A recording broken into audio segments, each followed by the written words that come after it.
Hey everybody, it's Justin Gross again with Galleria International Realty in Fort Lauderdale and BrowardPowerLister.com with another inspirational real estate video for your viewing pleasure.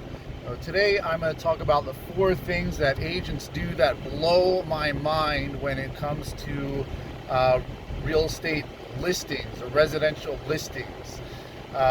Number 1, they take a listing and they do not upload any photos. How the heck are you going to take a listing from a client saying, Mr. Customer, I'm going to help you sell your home or your condo, and I'm going to not upload any photos into the MLS? Well, that's just brilliant. Well, part of the thing that happens sometimes is there's some type of delay, or they didn't schedule the photographer on time, the client doesn't let them inside on time, blah, blah, blah, blah, blah. Listen, where there's a will, there's a way. If you're a professional and you know what you're doing, you're gonna talk to your client about these things ahead of time, and you're gonna schedule it out, and you're gonna make sure that the timing is such that when you take the contract and you get a signature that you're taking the listing, the listing starts on a certain date, that you are then ready with your photos, uploading those into the MLS.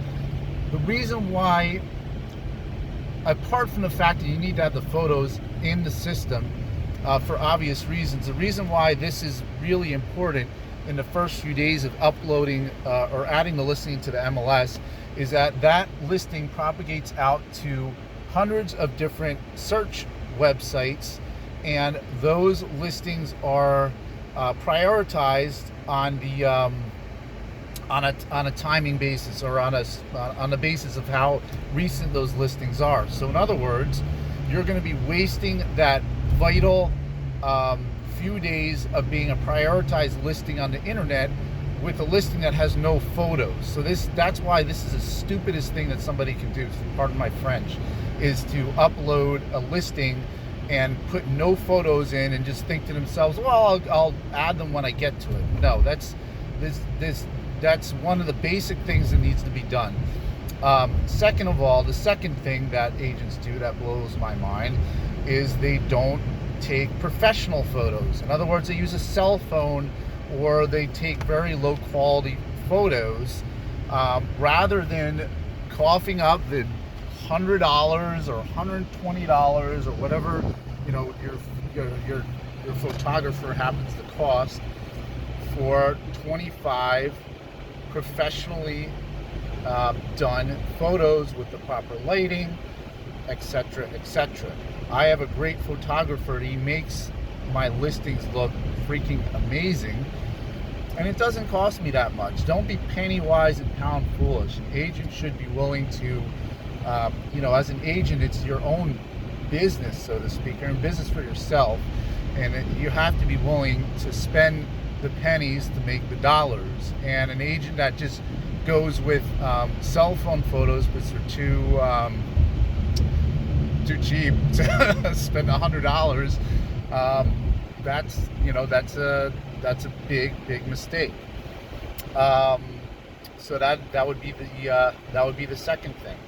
And there's a psychology to the photos, and how many photos and how they're positioned within the MLS, and which ones you upload first, and all of that sort of thing. But I'll put that in another video. The third thing is staging. So you might think to yourself, well, I'm not going to pay thousands of dollars for staging, because that's what good professional, like real, staging, that's what quote unquote staging typically costs, is it can cost thousands of dollars.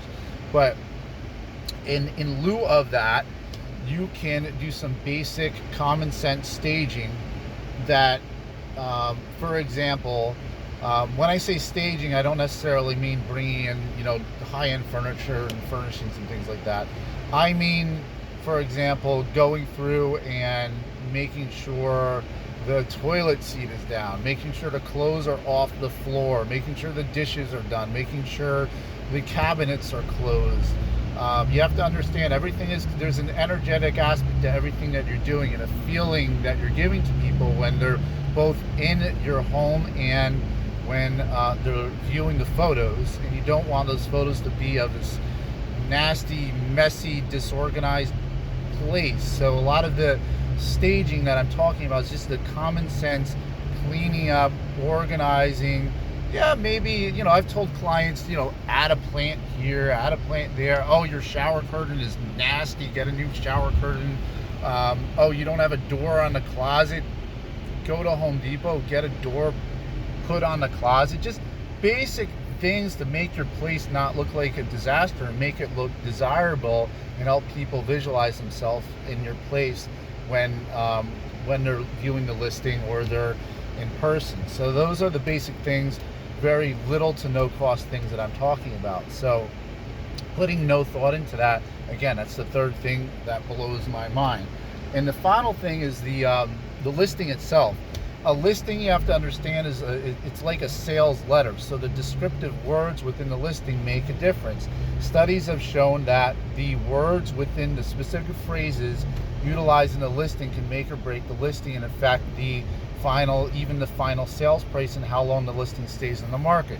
For example, if you use the words motivated seller, this has been shown in studies to reduce the sales price. It kind of gives off a sort of desperate type of vibe within the wording. And there's other phrases and words that you can add that will actually have the opposite effect.